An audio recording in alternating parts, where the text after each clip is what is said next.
We resume our story in Damovotsk, Molkovia.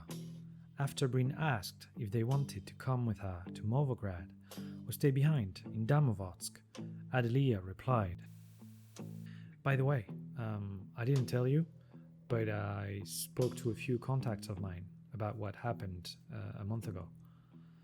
The people in question are at the top of Damovotsk underworld, and none of them would tolerate someone from outside acting lawlessly in the city.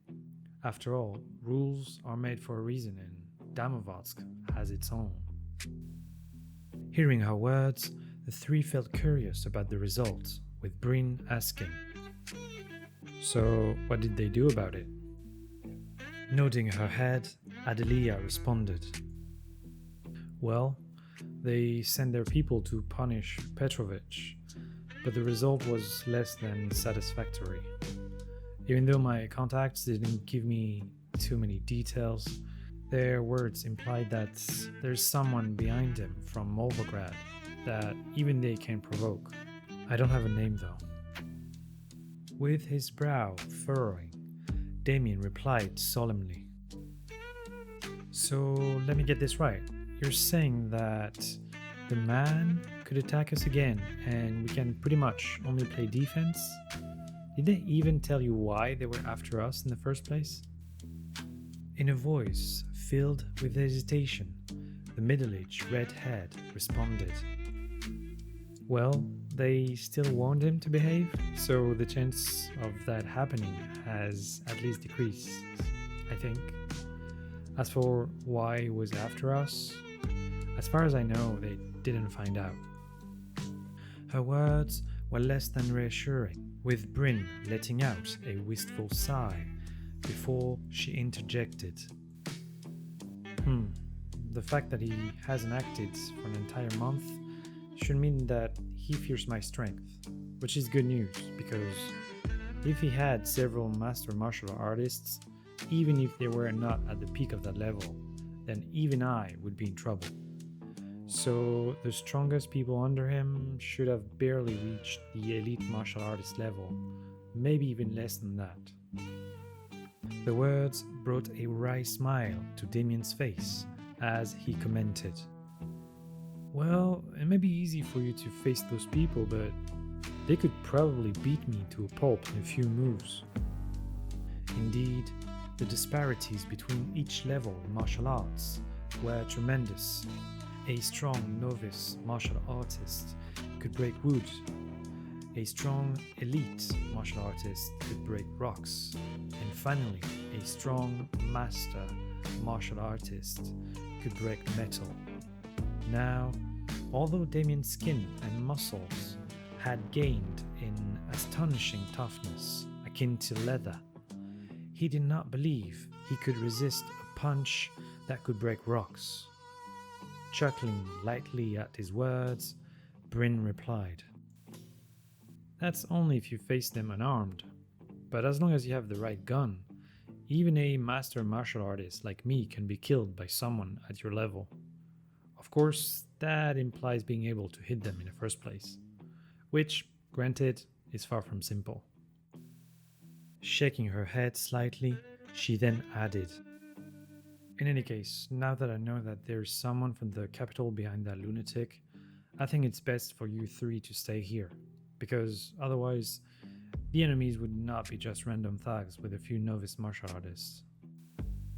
Letting out a long breath, Adelia nodded while saying, "I thought the same thing when I learned about the situation. I just didn't want to worry you guys too much, and especially Damian, since you were so focused on learning martial arts." Seeing the concern on the three women's faces, especially on Adelia's and Sarah's, with the latter scrunching her brow tightly, Damian uttered a few reassuring words. "Alright, you three, it's not the end of the world.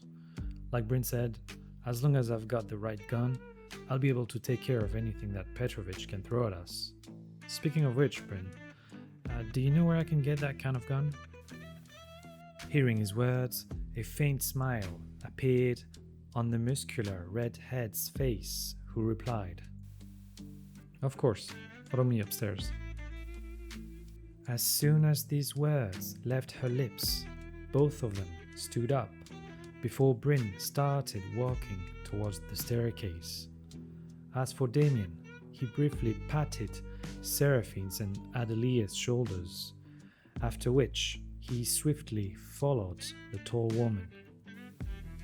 It did not take long before the two arrived at Bryn's room, where the latter then moved toward a waist-high piece of unadorned wooden furniture.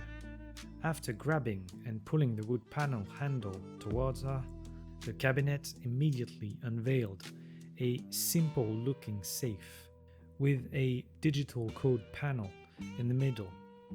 Entering the code, it was then the metallic panel's turn to open, displaying its contents to the two people. Curious, Damian looked inside and noted the presence of a heavy handgun with several bullet boxes, multiple stacks of Molkovian bills, and many important-looking pieces of paper. There were even a few small wooden boxes, though the young man could not tell what they contained. Noting Damian's gaze on the wooden cases, Bryn explained while grabbing the gun, the ammo, and 2 empty magazines. These are some precious blood chi elixirs. Their role is to help martial artists at my level to condense more chi blood. But since I can't progress further for now, I only keep them to serve as replenishing medicine. In any case, they are too potent for your current level. Unlike those elixirs I gave you before, if you were to use these, every one of your organ, muscle, etc. would break down and you'd most likely die in a matter of minutes, or even less. A shiver of fear coursed through Damian's back when he heard these words. It was truly a case of too much of a good thing could be deadly. Thus, his eyes instead turned toward the heavy handgun in her hand before asking, "Is that the gun you were talking about? It looks impressive." Indeed, the handgun looked surprisingly similar to the famous Desert Eagle, a gun that was as deadly as it was usually impractical in combat situation, mostly because of the ridiculous recoil. However, it took only a second for Damian to realize that with his current strength, the recoil should be relatively manageable. His thoughts were mirrored by Bryn's following explanation. This can put big holes in even an elite martial artist's body.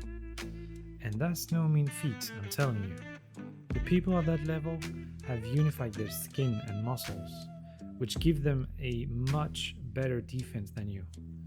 If you used small caliber bullets on them, they would at most penetrate through their skins and maybe the surface of their muscles, but not much further.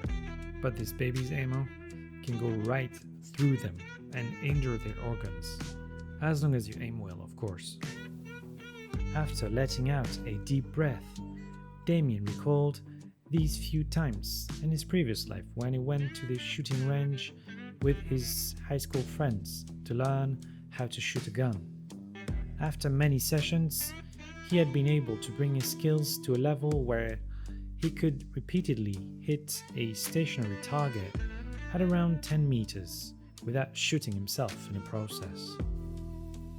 Of course, that was with a small handgun, so although his own feet were probably safe, the chances of him hitting a moving target that would surely shoot back at him was not likely, to say the least. Still, as long as he fired for long enough, he would ultimately hit them, right? While his mind was slightly unfocused, Bryn added, "Actually, you don't need to worry too much.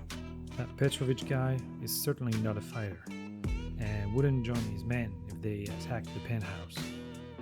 With him somewhere else, the odds of that man keeping his strongest subordinates around him are very high." Thinking like this, it's even probable that he would only send some worthless goons, since Losing them wouldn't hurt remotely as much as losing martial artists. The former can be replaced by random thugs, but the latter need years of training to gain powerful strength. Hearing her explanation, Damian realized she was right, and he had been overthinking. It was not entirely his fault, though, as whether it was Brynhild with her peak master strength or his own rapid power increase, both gave him a false impression of martial artists being worthless. However, even a novice martial artist was beyond the strongest fighter in his previous life, at least when it came to raw power, though when it came to pure combat techniques, it may not have been as cut and dry. After a brief chat, the two went back downstairs, with Damian holding the empty gun, a few fully loaded magazines, and the two ammo boxes. Seeing the dangerous weapon in the young man's hands, Adelia's face turned complicated as she commented in a voice filled with mixed emotions. "So, you lent it to Damian, huh? I really hope you won't need to use it." Seeing the concern on her face, a desire to protect started to grow inside his heart, prompting him to declare solemnly, "No matter what happens tomorrow, I promise I'll do my best to protect the two of you." Noting the resolute glint in his gaze, Adelia's heart felt a slight stirring, which brought her to reply softly, "We'll rely on you then." The fortune lady told my mama before I saw the sun, said your boy's gonna love too hard and break more than one. He gonna make sweet women laugh and cry, laugh and cry, in a whole wide world. Gonna ask him why.